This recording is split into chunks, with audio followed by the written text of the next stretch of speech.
तो अब हम नेक्स्ट करते हैं थर्मोडायनेमिक्स में। तो कल हमने मैक्सवेल इक्वेशंस की थी, अब उसके रिलेटेड करते हैं कुछ प्रॉब्लम, और इसकी जो कुछ असाइनमेंट्स हैं वो ऐप में अपलोड कर दी हैं, ठीक है, वो भी देख लेना। अब यहाँ पे हमारे पास क्वेश्चन है the free energy for a photon gas is given by. अब हमें फ्री एनर्जी गिवन है F is equal to -a/3 v t⁴ और हमें दिया क्या है, A इज अ कांस्टेंट और the entropy S and pressure P of a photon gas अब हमें फाइंड करना है। अब यहाँ पे देखो, जब भी आपको फ्री एनर्जी गिवन हो, ठीक है, क्योंकि हमने कितनी टाइप्स की एनर्जी की थी, हमने इंथैल्पी किया था। अगर वो वर्ड आपको प्रॉपर गिवन होगा, इंथैल्पी पूछा जाए तो वो H होता है। अगर आपको गिव्स फ्री एनर्जी, क्योंकि दो टर्म्स में आप कंफ्यूज हो सकते हो, एक हमने किया था हेल्महोल्ट्ज़ फ्री एनर्जी और एक हमने किया था गिब्स फ्री एनर्जी। अब ये दो टर्म्स, ठीक है, इसको हम डिनोट कर रहे थे ए के साथ, इसको डिनोट कर रहे थे जी के साथ। अगर आपको क्वेश्चन में सिर्फ फ्री एनर्जी गिवन है तो आपने किसको मानना है, इसको, ठीक है, ए गिवन है, इसका मतलब अगर आपको गिव्स फ्री एनर्जी गिवन होगा तो वो प्रॉपर आपको मेंशन होगा कि ये गिव्स फ्री एनर्जी है। बट जैसे ये क्वेश्चन में फ्री एनर्जी है तो फ्री एनर्जी तो इसके पीछे भी लगा हुआ है, इसके पीछे भी लगा हुआ, तो कौन सा होगा, तो वो हेल्महोल्ट्ज़ फ्री एनर्जी होती है। तो इसका ध्यान रखना, तो हेल्महोल्ट्ज़ फ्री एनर्जी को फ्री एनर्जी भी बोला जाता है, ठीक है, हेल्महोल्ट्ज़ फ्री एनर्जी और फ्री एनर्जी लिख लेना इसके साथ, ठीक है, ताकि आप कंफ्यूज ना हो। अब आपको क्या है, F गिवन है और टू क्वांटिटीज़ फाइंड करनी है। हमने S और P की वैल्यूज़ निकालनी है। तो ये वैल्यूज़ हम कैसे निकाल सकते हैं, जो आपको गिवन है, ठीक है, क्या हमने उसको लेके कोई मैक्सवेल इक्वेशन फाइंड की है, F को लेके हमने एक इक्वेशन फाइंड की है, क्योंकि हम A को F भी लिखते हैं, ठीक है, कुछ बुक्स में नोटेशन ए होती है, कुछ में एफ होती है, तो कंफ्यूज मत होना, एफ और ए सेम ही बात है।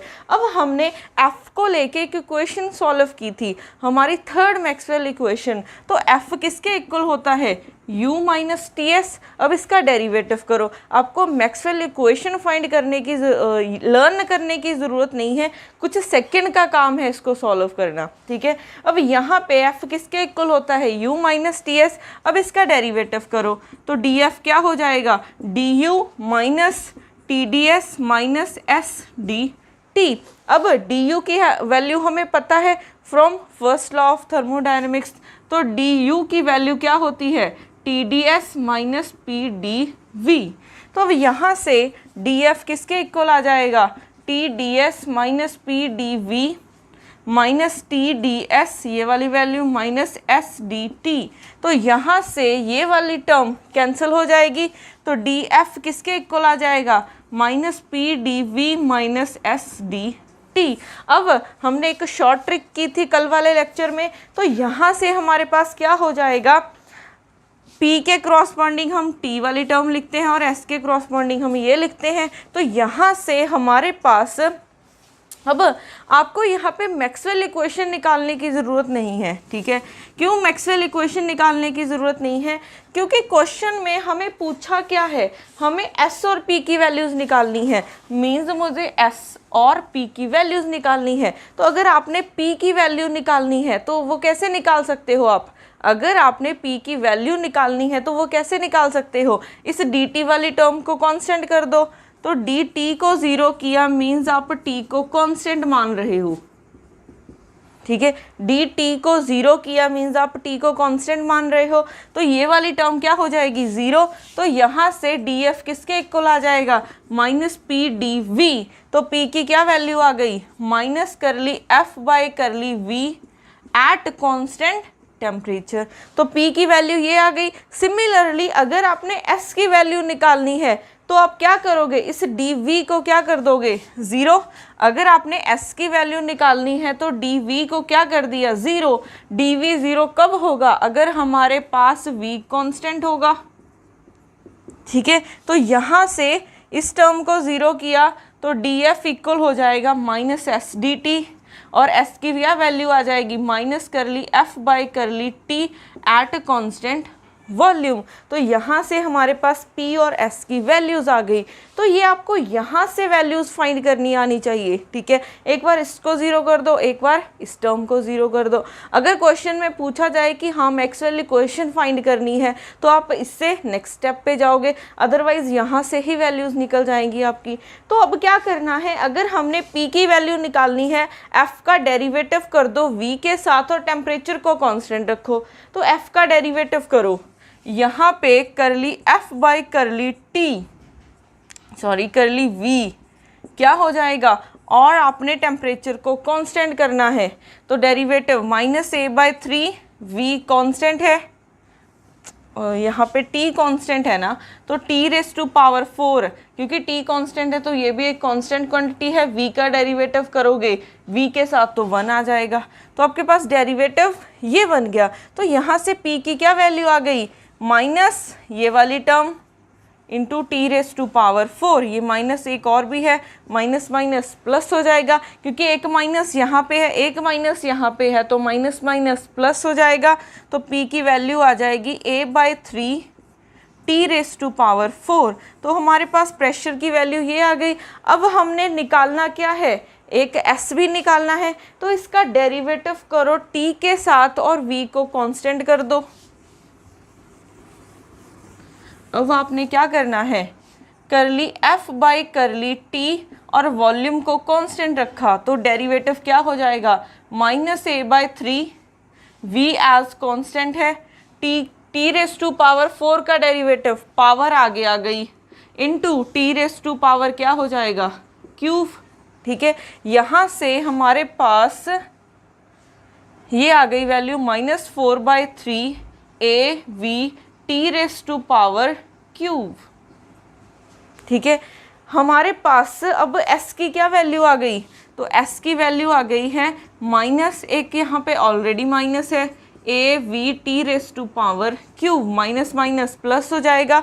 तो यहाँ से हमारे पास S की क्या वैल्यू आ गई, 4 by three A V T raise to power cube. तो यहाँ से हमारे पास कौन सी ऑप्शन करेक्ट हो जाएगी, ये वाली। अगर हम देखें S की वैल्यू क्या है, 4 by three A V T raise to power 4 है, बट यहाँ पे क्यूब है, तो ये वाली हमारे पास करेक्ट हो जाएगी। और P की value a by three T raise to power 4 है, तो यहाँ से आपके पास ऑप्शन A करेक्ट हो जाएगी।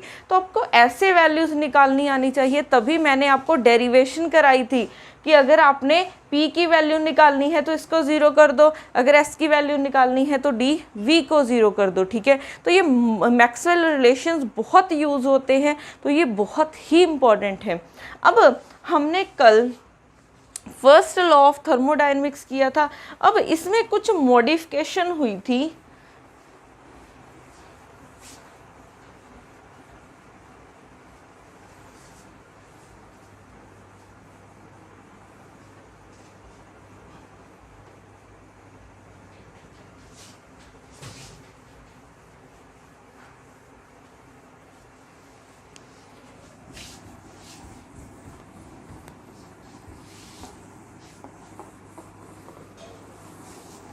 अब हमने कल फर्स्ट लॉ ऑफ थर्मोडायनेमिक्स किया था, वो किसके इक्वल था, dq is equal to du plus dw, और हम dw को क्या लिख सकते हैं, p dv। तो यहाँ से dq क्या हो जाएगा, du प्लस p dv, ठीक है। dq किसके इक्वल हो जाएगा, du प्लस p dv। अब इस लॉ में क्या हुई थी, थोड़ी सी मॉडिफिकेशन हुई थी। वो मॉडिफिकेशन क्या हुई थी कि अगर हमारे पास, ठीक है, नंबर ऑफ पार्टिकल भी एक्सचेंज हो रहे हों, कुछ नंबर ऑफ पार्टिकल भी एक्सचेंज हो रहे हों, क्योंकि अगर आपने सिस्टम को, ठीक है, हम कभी भी किसी सिस्टम को प्रॉपर इंसुलेटिंग नहीं बना सकते। प्रॉपर इंसुलेटिंग बनाने का क्या मतलब होता है कि ना तो एनर्जी एक्सचेंज होनी चाहिए सराउंडिंग के साथ, और ना ही मैटर एक्सचेंज होना चाहिए, मींस ना ही आपके नंबर ऑफ पार्टिकल्स बाहर जाने चाहिए। बट हम आइडल केस में ये बोलते हैं कि इंसुलेटिंग है, ना ही एनर्जी चेंज हो रही है और ना ही नंबर ऑफ पार्टिकल चेंज हो रहे हैं। बट जब आप रियल लाइफ में आओगे तो कोई भी चीज़ इंसुलेटिंग नहीं होती है, कुछ एनर्जी भी एक्सचेंज हो रही होती है सराउंडिंग के साथ और कुछ आपके पास नंबर ऑफ पार्टिकल भी चेंज हो रहे होते हैं। तो इस टर्म की वजह से, ठीक है, इस इफेक्ट की वजह से हम यहाँ पे ये टर्म ऐड कर रहे हैं, ठीक है। ये टर्म क्यों ऐड कर रहे हैं? क्योंकि नंबर ऑफ पार्टिकल्स भी आपके सराउंडिंग के साथ चेंज हो रहे हैं। अब यहाँ पे म्यू क्या है? म्यू आपके पास केमिकल पोटेंशियल है और एन क्या है? Number of particles. म्यू है यहाँ पे केमिकल पोटेंशियल और एन क्या है? Number of particles. अब केमिकल पोटेंशियल क्या होता है? जैसे, ठीक है, अब ये हम स्टैटिस्टिकल फिजिक्स में करेंगे कि अगर आपके पास कभी भी एनर्जी चेंज हो रही है टू बॉडीज़ में, ठीक है, ये है, ठीक है, इसकी एनर्जी E1 है, इसकी एनर्जी E2 है, तो ये सपोज कर लो ये टेम्परेचर T1 पे है, ये T2 पे है। अब हमें पता है कि एनर्जी कहाँ से कहाँ फ्लो करती है, ठीक है। अब फर्स्ट लॉ में आप ये भी लिख सकते हो कि एनर्जी कहाँ से कहाँ फ्लो करती है। एनर्जी ऑलवेज, या फिर आप हीट बोल सकते हो, हीट ऑलवेज फ्लो करती है higher temperature body to lower temperature body, ठीक है। Heat flow from high temperature body to low temperature body, ठीक है। ये लाइन बहुत इंपॉर्टेंट है। अब देखो, इस हमारे पास ये दो सिस्टम है, इस सिस्टम का टेम्परेचर T1 है और इस सिस्टम का टेम्परेचर T2 है। ये दोनों टेम्परेचर डिफरेंट हैं, ठीक है। अब हमारे पास अगर सपोज कर लो T1 ग्रेटर है T2 से, ठीक है, T1 ग्रेटर है T2 से, तो टेम्परेचर कहाँ से कहाँ फ्लो करेगा? टेम्परेचर यहाँ से, टेम्परेचर बोल रही हूँ, एनर्जी यहाँ से यहाँ पे फ्लो करेगी, ठीक है। हमारे पास हीट कहाँ से कहाँ फ्लो करती है? हायर टू लोअर टेम्परेचर, तो ये हायर टेम्परेचर बॉडी है, तो यहाँ से हीट यहाँ पे ट्रांसफ़र हो रही है। हीट मीन्स एनर्जी ट्रांसफ़र हो रही है। तो अगर आप कुछ टाइम बाद देखोगे, मीन्स इक्विलिब्रियम पे बात करोगे, अगर इक्विलिब्रियम पे बात करोगे तो आपके पास टेम्परेचर कांस्टेंट हो जाएगा, ठीक है, टेम्परेचर दोनों का सेम हो जाएगा। अगर हम इक्विलिब्रियम पे बात करें, एट इक्विलिब्रियम पे T1 is equal to T2, ये क्यों हो रहा है? ठीक है, इक्विलिब्रियम पे टेम्परेचर क्यों सेम हो रहा है? क्योंकि इक्विलिब्रियम पे हम बोलते हैं कि क्वांटिटीज़ हैं, कुछ क्वांटिटीज़ क्या रहती हैं, कुछ क्वांटिटीज़ हमारी टाइम के साथ चेंज नहीं होनी चाहिए। ठीक है, इक्विलिब्रियम वो स्टेट होती है जब हमारी सिस्टम की प्रॉपर्टीज़ टाइम के साथ चेंज ना हो। तो इक्विलिब्रियम पे जो एनर्जी पहले यहाँ से यहाँ ट्रांसफ़र हो रही थी, तो ये एनर्जी ट्रांसफ़र नहीं हो रही है। तो एनर्जी क्यों ट्रांसफ़र नहीं हो रही है? क्योंकि दोनों का टेम्परेचर सेम है। क्योंकि अगर टेम्परेचर सेम ना होता तो हीट ने फ्लो होना था। अगर टेम्परेचर सेम हो गया है तो हीट फ्लो होनी बंद हो जाएगी। तो आप यहाँ पे बोल सकते हो कि जब भी आपके पास एनर्जी फ्लो हो रही होगी, ठीक है, हीट फ्लो होती होगी, दो बॉडीज़ में एक्सचेंज हो रही है, तो इक्विलिब्रियम पे टेम्परेचर कांस्टेंट हो जाएगा। ऐसे ही हम अगर नंबर ऑफ पार्टिकल चेंज हो रहे हैं, ठीक है, यहाँ पे नंबर ऑफ पार्टिकल N1 थे, यहाँ पे N2 थे। सपोज कर लो यहाँ पे N1 पार्टिकल इस बॉक्स में आ रहे हैं, ठीक है, N1 पार्टिकल इस सेकंड वाले बॉक्स में आ रहे हैं। तो इक्विलिब्रियम पे आके हमारे पास कौन सी क्वांटिटी सेम हो जाएगी? वहाँ पे केमिकल पोटेंशियल सेम हो जाएगा। ठीक है, केमिकल पोटेंशियल हमारे पास क्या होता है? जैसे नंबर ऑफ पार्टिकल्स को, ठीक है, नंबर ऑफ पार्टिकल यहाँ से यहाँ जा रहे हैं, तो उनको यहाँ से यहाँ जाने के लिए कुछ एनर्जी की ज़रूरत पड़ती है, तो वो एज आ केमिकल पोटेंशियल की फॉर्म में, ठीक है, यूज़ करेंगे। अब याद रखना कि जब भी नंबर ऑफ पार्टिकल एक्सचेंज हो रहे हों तो आपके पास केमिकल पोटेंशियल चेंज हो जाएगा। आप इसको ऐसे भी बोल सकते हो कि पार्टिकल को जाने के लिए कुछ पोटेंशियल चाहिए होता है। ठीक है, वो पोटेंशियल, वो एनर्जी हम किसकी फॉर्म में देख रहे हैं? वो केमिकल पोटेंशियल की फॉर्म में देख रहे हैं। जितनी केमिकल पोटेंशियल की वैल्यू ज़्यादा होगी उतने पार्टिकल यहाँ से यहाँ पे जा सकते हैं। तो ये टर्म, ये हमारा क्या है? मॉडिफाइड फर्स्ट लॉ है, मॉडिफाइड फर्स्ट लॉ है। तो इसका ध्यान रखना कि अगर तो आपको पार्टिकल की बात ही नहीं की गई है तो सिंपल आपके पास इतना हो जाएगा, ठीक है। बट अगर कभी भी केमिकल पोटेंशियल या फिर नंबर ऑफ पार्टिकल के साथ आ जाता है तो ये वाली टर्म भी ऐड हो जाती है। अब जो हमने कल मैक्सवेल इक्वेशन सभी की थी उसमें अब ये एक टर्म ऐड हो जाएगी, ठीक है। तो ये टर्म कैसे ऐड होगी,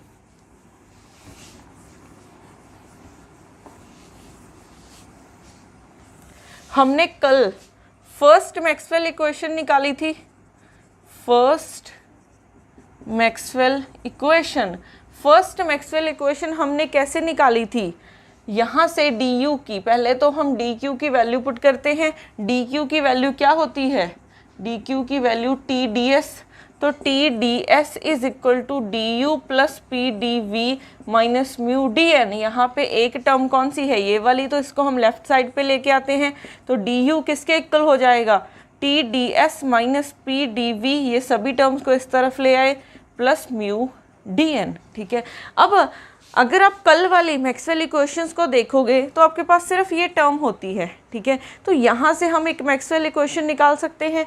तो यहाँ से मैक्सवेल इक्वेशन कैसे निकालोगे, यहाँ से निकालोगे आप करली, इसका इसके साथ लिखोगे, इसका इसके साथ, तो curly T by curly V at constant एस इज इक्वल टू, यहाँ पे प्लस है यहाँ पे माइनस है, तो करली पी बाय क्या हो जाएगा, करली एस, और यहाँ पे वॉल्यूम क्या हो जाएगा, कांस्टेंट। अब ये तो एक मैक्सवेल इक्वेशन आई है, क्योंकि अब आपके पास तीन टर्म्स है तो तीन ही अरेंजमेंट होगी, तीन ही इक्वेशंस निकल के आएंगी। तो इन दोनों से भी आप निकाल सकते हो, फिर इन दोनों से भी निकाल सकते हो, ठीक है। अगर हम इन दोनों से निकालें तो क्या हो जाएगा, माइनस करली पी बाय करली एन, साथ में v को कांस्टेंट कर दो, यहाँ पे प्लस है, करली म्यू बाय क्या हो जाएगा, करली v, और n को कांस्टेंट कर दो, ठीक है। सिमिलरली अब इन दोनों, इनको लेके करो, ठीक है, इन टर्म्स को लेके करोगे तो करली t बाय करली n हो जाएगा, और s को कांस्टेंट कर दोगे, यहाँ पे प्लस है, फिर यहाँ पे भी प्लस है, करली म्यू बाय क्या हो जाएगा, करली s, और n को कांस्टेंट कर दोगे। तो ऐसे आपने अब सभी मैक्सवेल इक्वेशंस को मॉडिफाई करके लिखना है, ठीक है। ये आपका होमवर्क है, ये वाली टर्म अब सभी मैक्सवेल इक्वेशंस में ऐड हो जाएगी। अब देखो, जैसे आपने यहाँ से अगर t की वैल्यू निकालनी है, सपोज कर लो आपको u गिवन है, आपने क्या करना है, t की वैल्यू निकालनी है, तो कैसे निकालोगे, इन दोनों को कांस्टेंट कर दोगे, ठीक है, इन दोनों को कांस्टेंट कर दोगे। अगर आपने t की वैल्यू निकालनी है तो v और n को कांस्टेंट कर दो। तो इसका क्या मतलब है, इसका मतलब है dv भी 0 है और dn भी क्या है, 0 है। तो यहाँ से आपके पास du किसके इक्वल आ जाएगा, t ds के, और t की वैल्यू क्या आ जाएगी, du by ds at constant n और v।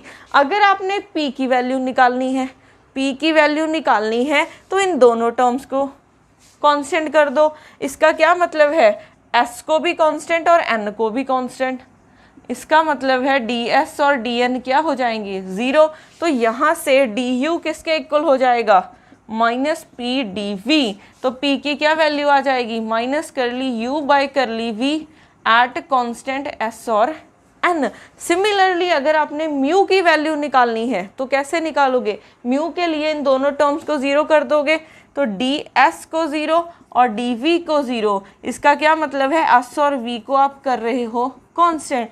तो यहाँ से du हो जाएगा म्यू dn, और म्यू की क्या वैल्यू आ जाएगी, करली u बाय करली n एट कांस्टेंट s और v। तो ऐसे आप किसी की भी वैल्यू निकाल सकते हो। तो आपको सिर्फ इतना पता है कि फर्स्ट इक्वेशन कहाँ से फाइंड करनी है, फर्स्ट लॉ ऑफ थर्मोडायनेमिक्स से, ठीक है। तो ये बहुत इंपॉर्टेंट है। अब आपने सेकंड मैक्सवेल इक्वेशन निकाली थी, ठीक है। सेकंड मैक्सवेल इक्वेशन कहाँ से निकाली थी, सेकंड मैक्सवेल इक्वेशन हमने निकाली थी H से, इंथैल्पी से। H किसके इक्वल होता है, U प्लस पी वी, ठीक है। H किसके इक्वल होता है, U प्लस पी वी। अब इसका डेरिवेटिव करोगे तो DH किसके इक्वल आ जाएगा, DU प्लस प्रोडक्ट रूल लगा दो, P D V plus V D P. अब डी यू की वैल्यू निकालो, डी यू की वैल्यू अब इस फॉर्म में पुट करना, ठीक है, ये रही डी यू की वैल्यू पुट कर दो तो डी एच हो जाएगा आपके पास T D S minus mu plus P V, sorry यहाँ पे माइनस पी डी वी है और प्लस म्यू डी एन है ये वाली term, plus P D V plus V D P. तो यहाँ से कौन सी टर्म कैंसिल हो रही है, ये वाली, तो डी एच क्या हो जाएगा T D S plus mu D N plus V D P. तो इसमें भी 3 टर्म्स हैं, तो आपके पास 3 इक्वेशंस आ जाएंगी। तो ये आपका होमवर्क है, ये आप खुद से सॉल्व करके देखोगे। उसके बाद हमने थर्ड मैक्सवेल इक्वेशन कहाँ से निकाली थी, थर्ड मैक्सवेल इक्वेशन हमने निकाली थी हेल्महोल्ट्ज़ फ्री एनर्जी से।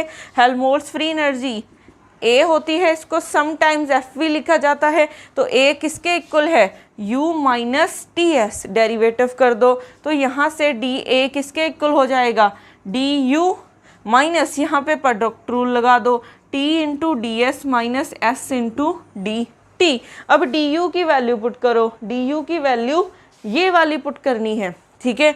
तो यहाँ से आपके पास डी यू की वैल्यू पुट की तो क्या बन जाएगा, T D S minus P D V plus mu D N, फिर ये वाली टर्म है minus T D S minus S D T. कौन सी टर्म कैंसिल हो रही है, ये वाली टर्म कैंसिल हो रही है। तो D A is equal to minus P D V plus mu D N minus S D T, ये आ जाएगा, ठीक है। अब रहती है हमारी फोर्थ मैक्सवेल इक्वेशन। तो फोर्थ मैक्सवेल इक्वेशन हमने कहाँ से निकाली थी, वो हमने निकाली थी गिब्स फ्री एनर्जी से। फोर्थ मैक्सवेल इक्वेशन हमने निकाली थी गिब्स फ्री एनर्जी से।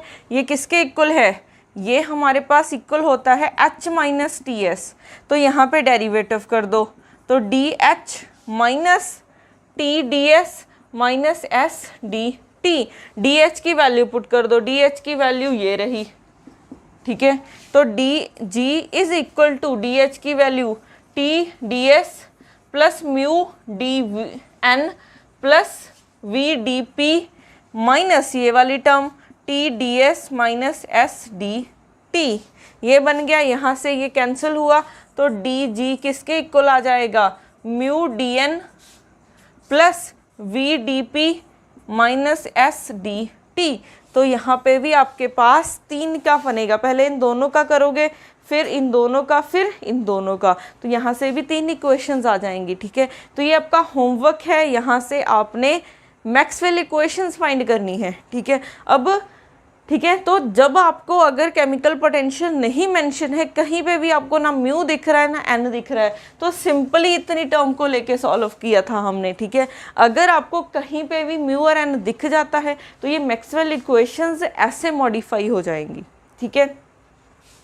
अब हमारे पास उसके बाद है डिग्रीज ऑफ फ्रीडम। क्या होता है डिग्रीज ऑफ फ्रीडम?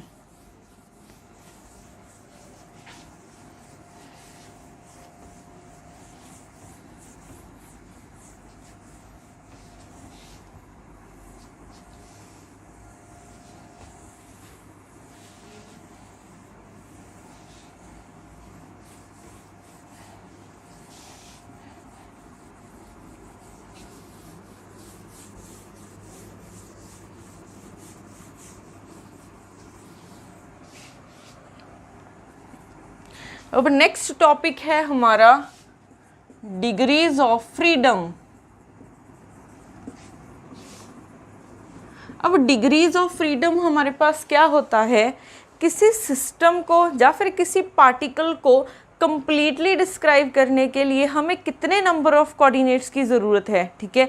या फिर आप इसको क्या बोल सकते हो, number of independent coordinates required to describe the system completely is called degree of freedom. जैसे यहाँ पे मैं खड़ी हूँ, ठीक है, अगर आपने सोचना हो कि मुझे डिस्क्राइब करना है तो कैसे करोगे, मेरे ऊपर एक कोऑर्डिनेट सिस्टम बनाओगे और देखोगे कि मैं कितने एक्स में खड़ी हूँ, मेरी कितनी x की वैल्यू है और y की वैल्यू कितनी है और z की। तो आपको 3 ही कोऑर्डिनेट्स चाहिए मुझे डिस्क्राइब करने के लिए, ठीक है। तो ये 3 इंडिपेंडेंट कोऑर्डिनेट्स होने चाहिए। अगर कोई भी 2 कोऑर्डिनेट एक दूसरे पे डिपेंड कर रहे हैं तो वो हमें नहीं लेने। तो यहाँ पे एक वर्ड याद रखना, number of independent coordinates required to describe the system completely,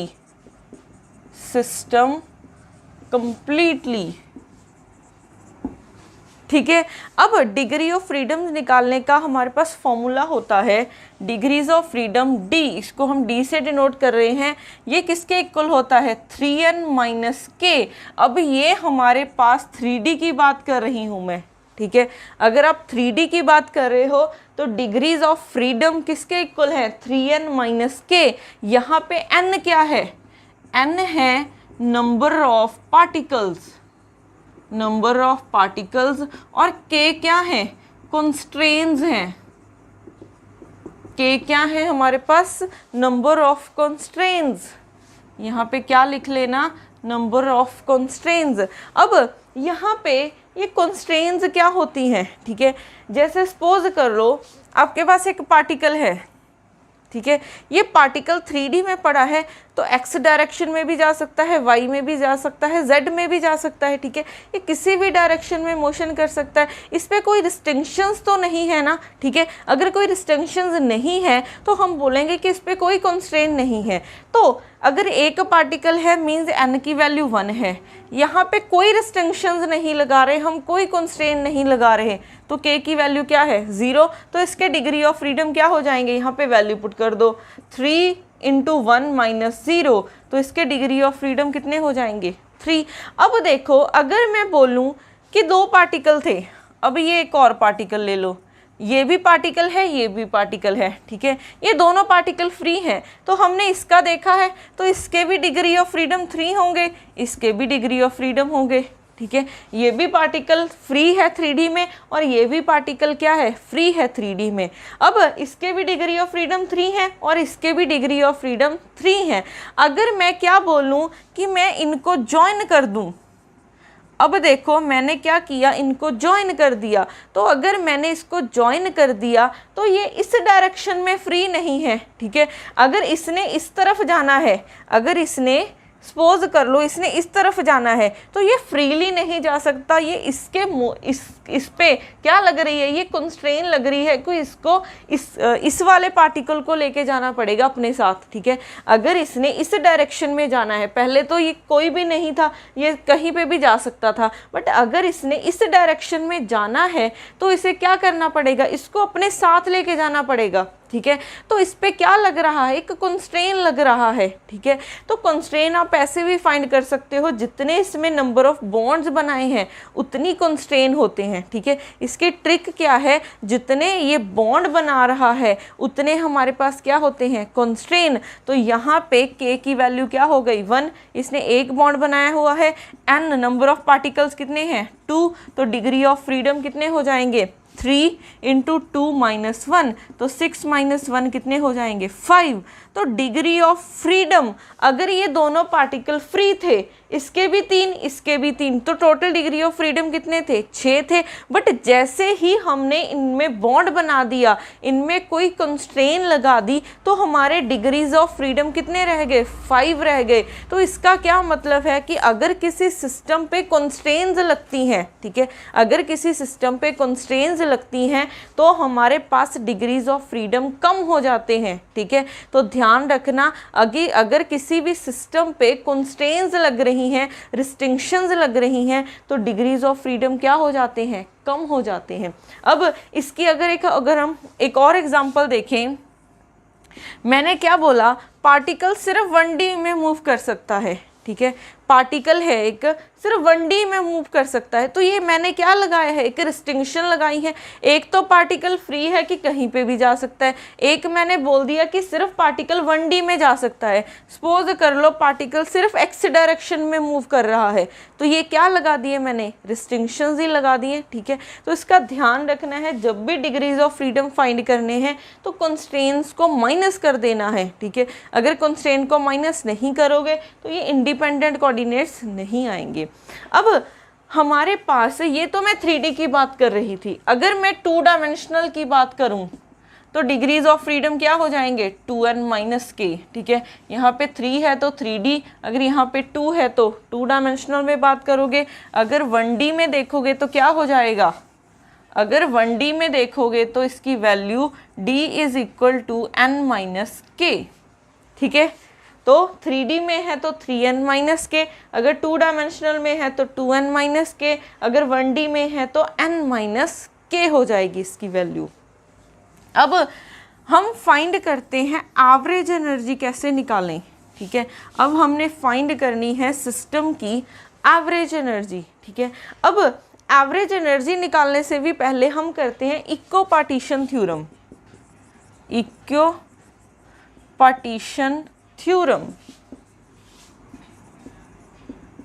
अब इक्विपार्टीशन थ्योरम हमारे पास क्या होती है, इसकी 2 प्रॉपर्टीज हैं, इसकी 2 डेफिनेशंस हैं।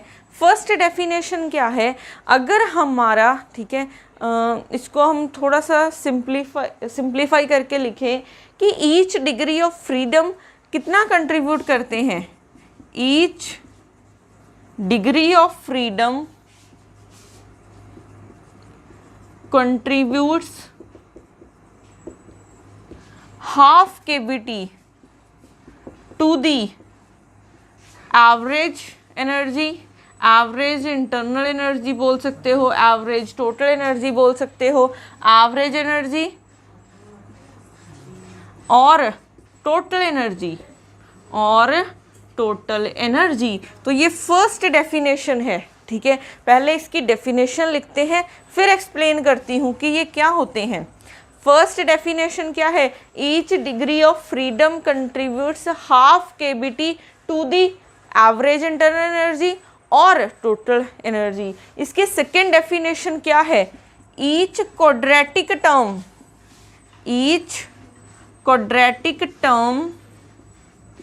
Contributes half kBT to the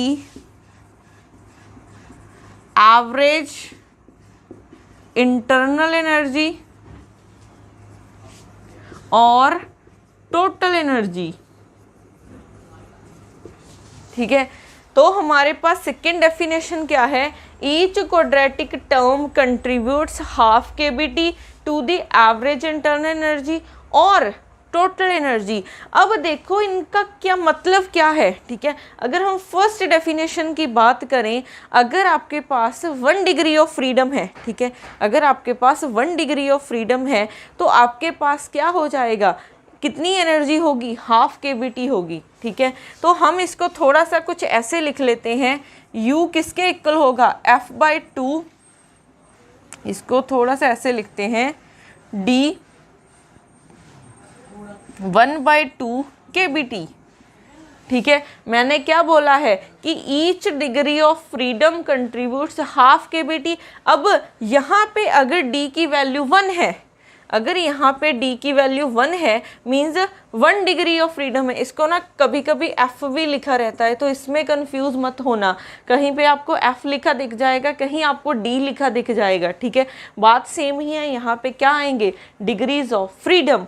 तो देखो अगर आपके पास डिग्री ऑफ फ्रीडम 1 है तो एवरेज एनर्जी कितनी होगी, 1/2 kBt। अगर आपके पास डिग्री ऑफ फ्रीडम 2 है तो average energy 2 times half kBt हो जाएगी। तो इसका तो यही मतलब है ना कि ईच डिग्री ऑफ फ्रीडम कितना कंट्रीब्यूट कर रहे हैं, हाफ kBt। तो इसका ध्यान रखना, आपके पास जो ये वाला फॉर्मूला है ये बहुत इंपॉर्टेंट है, ठीक है। तो हमारे पास एवरेज एनर्जी किसके इक्वल होती है, D इंटू हाफ kBt, ठीक है। अब सेकेंड डेफिनेशन पे आते हैं, ठीक है। फर्स्ट डेफिनेशन ने तो हमें ये दिया कि U किसके इक्वल है, D 1/2 kBt। अब इसके सेकेंड डेफिनेशन पे आते हैं। सेकेंड डेफिनेशन क्या बोलती है, each quadratic term contribute half kBt। अब क्वाड्रेटिक टर्म्स कौन सी होती हैं, जैसे फॉर एग्जाम्पल ये है क्वाड्रेटिक टर्म हाफ के एक्स स्क्वायर, इसमें भी आपके पास p का स्क्वायर है और इसमें भी x का स्क्वायर है। अगर किसी की स्क्वायर आ रहा है तो ये क्वाड्रेटिक टर्म है। अब जो ये इक्विपार्टीशन थ्योरम है ये सिर्फ क्वाड्रेटिक टर्म पे अप्लाई होगी। अगर कभी भी नॉन क्वाड्रेटिक टर्म आ जाती है तो वहाँ पे आप ये नहीं बोल सकते कि इसकी वैल्यू 0 है, ठीक है। तो अगर नॉन क्वाड्रेटिक टर्म आती है तो वहाँ पे आप ये नहीं बोल सकते कि इसकी वैल्यू 0 है। तो ये सिर्फ क्वाड्रेटिक टर्म की बात कर रहा है, नॉन क्वाड्रेटिक टर्म के बारे में तो इसने बताया ही नहीं है, तो इसका ध्यान रखना है। अब ये भी एक क्वाड्रेटिक टर्म है, ये भी एक क्वाड्रेटिक टर्म है, तो इसने क्या बोला है कि एवरेज एनर्जी क्या करती है, ये एक quadratic term half kBt contribute करेगी, ये भी कितना कंट्रीब्यूट करेगी, हाफ kBt। इसको प्लस करो तो कितना आ जाएगा, kBt आ जाएगा, ठीक है। तो हमारे पास U क्या हो जाएगा, kBt हो जाएगा। तो हमारे पास ये 2 डेफिनेशंस बहुत इंपॉर्टेंट है। और एक बात का और ध्यान रखना कि अगर आपने ये वाली स्टेटमेंट यूज़ करनी है एवरेज एनर्जी निकालने के लिए तो ऑलवेज H आपको फाइंड करना आना चाहिए, ठीक है। H क्या होता है, kinetic energy plus potential energy. Kinetic energy तो आपको पता ही है कि क्या होती है, ठीक है। पर अगर सपोज कर लो आपको क्वेश्चन में V ऑफ R गिवन है 1/2 kx स्क्वायर, ठीक है। V ऑफ x गिवन है 1/2 kx स्क्वायर। आप बोलोगे कि ये एक क्वाड्रेटिक टर्म है तो इसकी एवरेज एनर्जी हाफ kBt आ गई। बट ये आपने सिर्फ पोटेंशियल को देखा है, आपने जब भी एवरेज एनर्जी निकालनी है आपने H को देखना है। H किसके इक्वल होता है, kinetic energy plus potential energy. किसी भी सिस्टम की काइनेटिक एनर्जी तो हमें पता ही होती है, कितनी होती है, p²/2m या फिर हाफ mv², ठीक है। तो ये अगर आपने स्टेटमेंट अप्लाई करनी है तो वो H पे अप्लाई करना, सिंपली V पे अप्लाई मत करना, ठीक है। अब ये 2 स्टेटमेंट, ठीक है, बहुत इंपॉर्टेंट है। अब हम करते हैं इसके बाद मोनोटॉमिक का केस, ठीक है। मोनोटॉमिक के लिए एवरेज एनर्जी क्या होगी, फिर डायटॉमिक के लिए, फिर ट्राइएटॉमिक के लिए। अब ये याद रखना है आपने।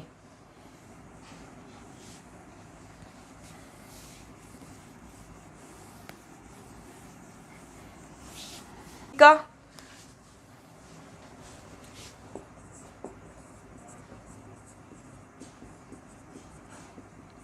सेकंड है डायटॉमिक, फिर आएगा थर्ड ट्राइएटॉमिक, ठीक है। ये क्या है, मोनोटॉमिक मॉलिक्यूल है, ये होगा डायटॉमिक मॉलिक्यूल, फिर आएगा हमारे पास ट्राइएटॉमिक मॉलिक्यूल।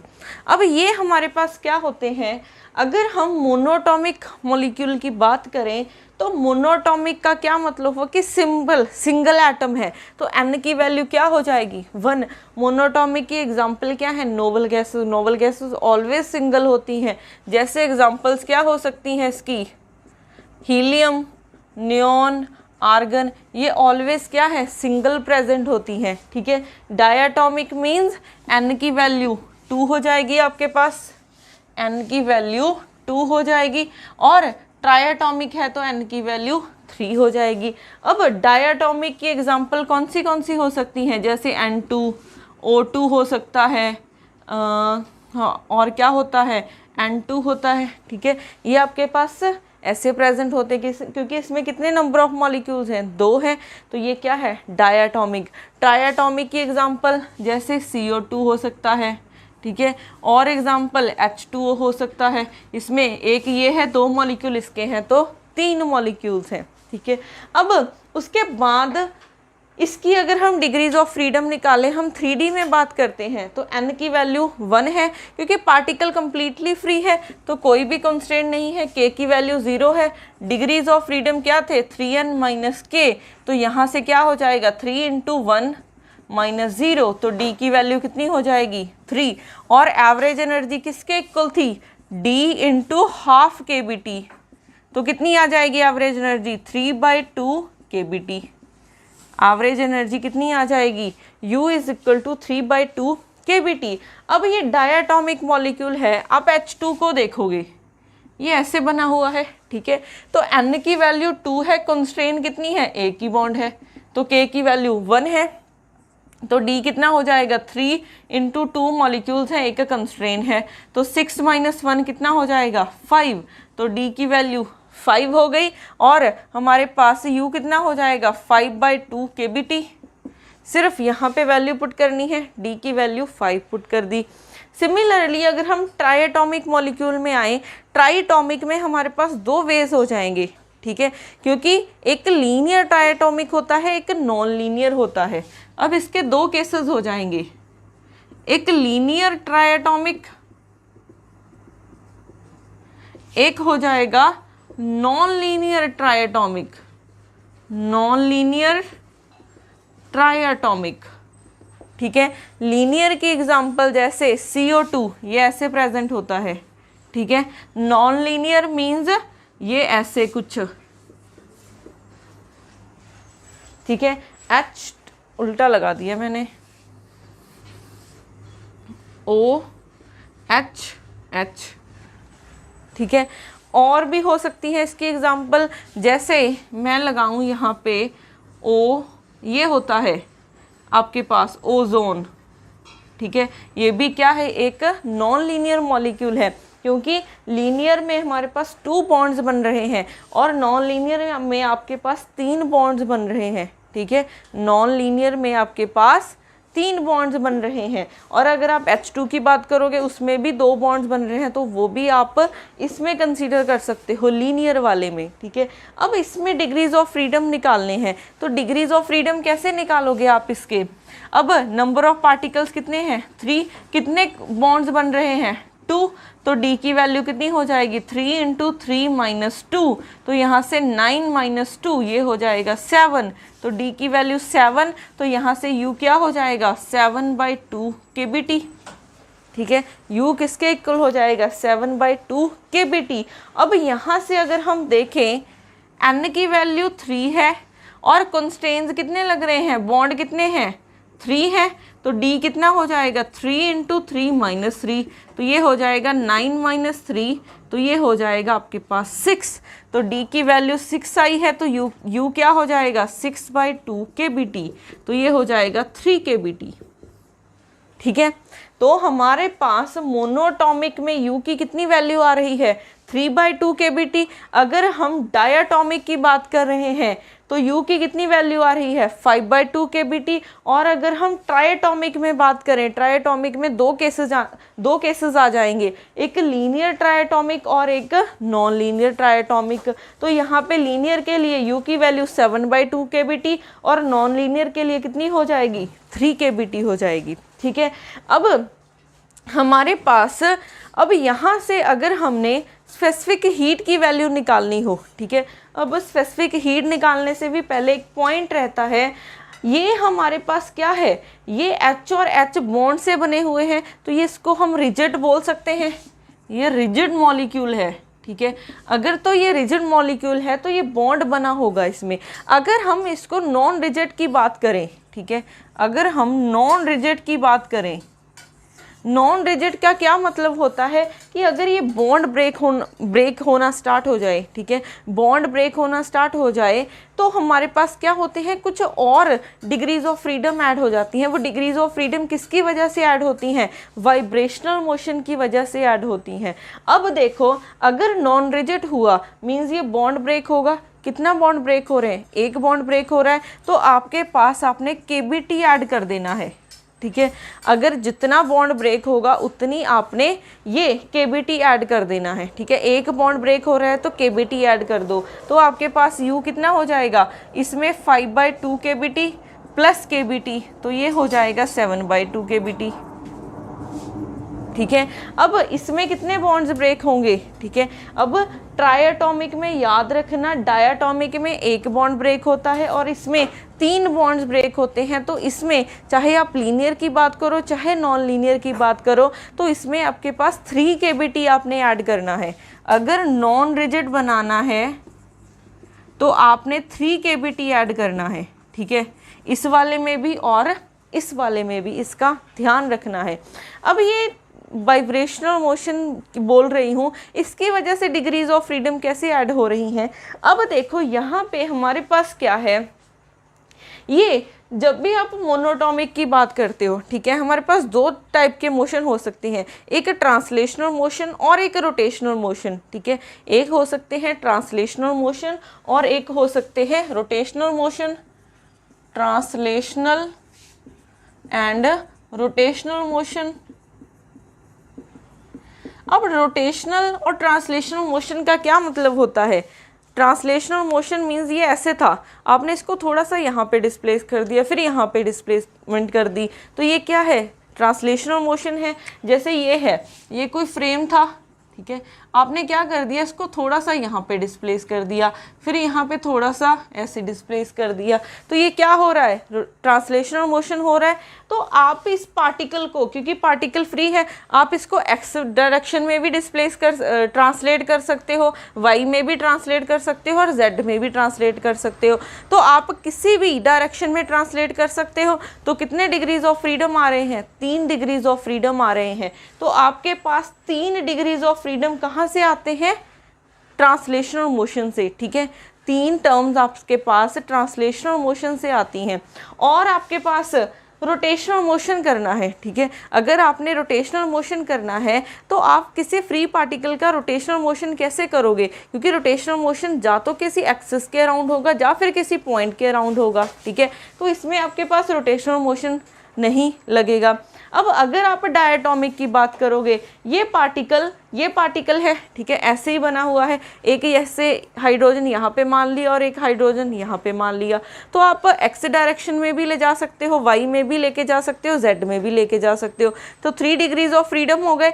अब हमारे पास सेकंड है, ये एक एक्सिस है, तो आप इस एक्सिस के अराउंड, क्योंकि ये एक एक्सिस है, ठीक है, तो आप इस पार्टिकल को रोटेट कर सकते हो। तो रोटेशनल मोशन क्या होता है? जैसे ये घुमा रही हूँ मैं, किसी पॉइंट के अराउंड घुमा सकते हो, किसी एक्सिस के अराउंड किसी को, ठीक है, रोटेट कर देना, तो ये हमारा रोटेशनल मोशन हो जाएगा।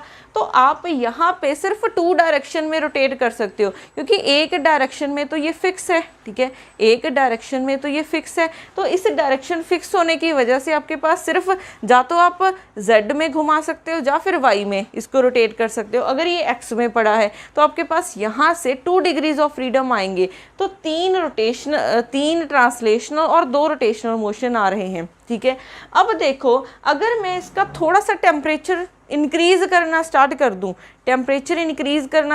दूं, तो ये पार्टिकल क्या करेंगे? थोड़े से ऑसिलेट होने स्टार्ट हो जाएंगे। ऑसिलेट या फिर इसको वाइब्रेट होना भी बोल सकते हो।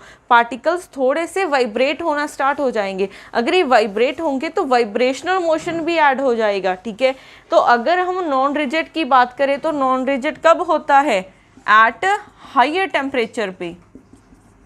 ठीक है, ये हायर टेम्परेचर पे होता है। तो हायर टेम्परेचर पे वाइब्रेशनल टर्म्स ऐड हो जाती हैं। इसमें एक वाइब्रेशनल टर्म ऐड होती है और इसमें आपके पास 3 वाइब्रेशनल टर्म्स ऐड होती हैं। ठीक है, तो इसका ध्यान रखना है आपने। अब हमारे पास नेक्स्ट इसमें बचता है स्पेसिफिक हीट। ठीक है, स्पेसिफिक हीट, ये स्पेसिफिक हीट हमने निकाली है CV, क्योंकि C हमने कांस्टेंट वॉल्यूम पे भी निकाला है और कांस्टेंट प्रेशर पे भी निकाला है। अगर हम कांस्टेंट वॉल्यूम की बात करें तो ये किसके इक्वल था? du/dt एट कांस्टेंट वॉल्यूम पे। तो आपने अगर CV निकालना है, सिर्फ U पता होना चाहिए, उसका टेम्परेचर के साथ डेरिवेटिव कर दो तो CV निकल जाएगा यहाँ से 3/2 kBT। T आ जाएगा, इसका डेरिवेटिव 1 हो जाएगा। ठीक है, सिमिलरली इसके लिए CV क्या हो जाएगा? 7/2 kB। इसके लिए हमके पास क्या हो जाएगा? CV 7/2 kB।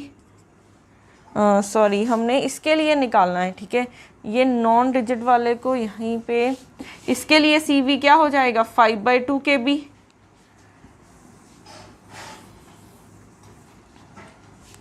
आपके पास ये बन रहा था, U आ रहा था 7/2 KB T, और CV क्या हो जाएगा 7/2 KB, और इसके लिए CV 3 KB हो जाएगा। ठीक है, अब अगर हमने CP निकालना है तो CP के लिए सिंपल मेथड आपने क्या यूज़ करना है, मेयर्स फॉर्मूला यूज़ करो। रिलेशन बिटवीन CP और CV, हमने ये एक रिलेशन किया था, CP माइनस CV is equal to R, तो CP की वैल्यू क्या हो जाएगी R प्लस CV। ठीक है, अब यहाँ पे एक बात का ध्यान रखना है, यहाँ पे R है और यहाँ पे KB है। अब कब आपने R यूज़ करना है और कब आपने KB यूज़ करना है। अब कहीं पे भी अगर, ठीक है, अब एक याद रखना, KB किसके इक्वल होता है R/N के। ठीक है, KB किसके इक्वल होता है R/N के। कहीं पे भी अगर आप 1 मोल की बात कर रहे हो तो R यूज़ करना, अगर आप N मोल्स की बात कर रहे हो तो KB यूज़ करना। अब यहाँ पे आप अगर N मोल्स की यूज़ करोगे तो R लिख दोगे, इसका ध्यान रखना है।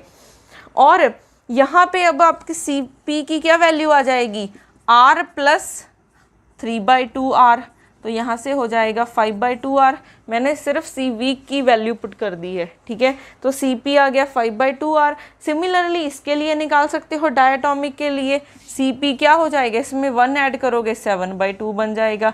इनके लिए भी निकाल सकते हो, CP 9/2 आ जाएगा, इसके लिए 4 KB आ जाएगा। ठीक है, अब यहाँ पे एक क्वांटिटी डिफाइन करते हैं गामा। ये गामा क्या होता है, CP और CV की रेशो को बोलते हैं। ठीक है, गामा हमारे पास क्या होता है, CP और CV की रेशो को हम गामा बोलते हैं। अगर आप इसके लिए निकालोगे तो CP की वैल्यू 5/2R/3/2R, तो हमारे पास अगर हम गामा मोनोटॉमिक के लिए निकालें तो ये 1.66 समथिंग आ जाएगा। अगर हम डायाटॉमिक, सिर्फ वैल्यूज़ पुट करनी है आपने, डायाटॉमिक के लिए निकालोगे 1.44, और अगर आप ट्राइएटॉमिक के लिए निकालोगे तो वो आ जाएगा 1.33। अब देखो जैसे नंबर ऑफ पार्टिकल्स इंक्रीज हो रहे हैं, ये गामा की वैल्यू क्या हो रही है, डिक्रीज हो रही है। तो आपके पास यहाँ पे gamma of monoatomic is greater than gamma of diatomic is greater than gamma of triatomic. तो जैसे नंबर ऑफ पार्टिकल इंक्रीज होते हैं, आपके पास गामा की वैल्यू डिक्रीज होना स्टार्ट हो जाती है। इस पे भी क्वेश्चंस आ जाते हैं मोस्टली। ठीक है, तो इसका भी ध्यान रखना है। तो मोनोटॉमिक के लिए डिग्रीज ऑफ फ्रीडम 3, डाया के लिए 5 और ट्राया के लिए लीनियर है तो 7 है, अगर नॉन लीनियर है तो 6 है। और इसके लिए एवरेज एनर्जी किसके इक्वल होती है, D × ½ KBT। Similarly CP, CB और फिर हमने गामा की वैल्यू निकाली। अब करते हैं इसके रिलेटेड कुछ क्वेश्चंस।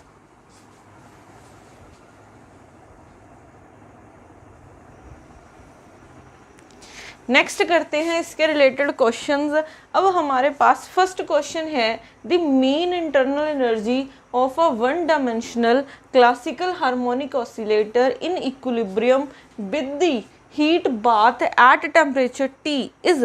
अब यहाँ पे हमारे पास क्या है, इंटरनल एनर्जी फाइंड करनी है, और किसकी, 1 dimensional classical harmonic oscillator. Harmonic oscillator आपको पता है कि क्या होता है, अगर हम उसका हैमिल्टोनियन लिखें तो वो क्या होता है, kinetic energy plus potential energy. ठीक है, काइनेटिक एनर्जी क्या होती है P²/2m, और हार्मोनिक ऑसिलेटर के लिए पोटेंशियल एनर्जी कितनी होती है, ½ kx²। ठीक है, यही होती है। अगर 1D की बात कर रहे हैं तो यहाँ पे भी एक टर्म आएगी और यहाँ पे भी एक टर्म आएगी। अब ये क्या है, ये भी एक क्वाड्रेटिक टर्म है, ये भी एक क्वाड्रेटिक टर्म है, क्योंकि यहाँ पे भी पावर 2 है और यहाँ पे भी पावर 2 है। तो एनर्जी किसके इक्वल हो जाएगी, इसके क्रॉसपॉन्डिंग ½ kBT प्लस इसके क्रॉसपॉन्डिंग ½ kBT, तो कितना आ जाएगा KBT। तो इसका आंसर हमारे पास KBT आ जाएगा।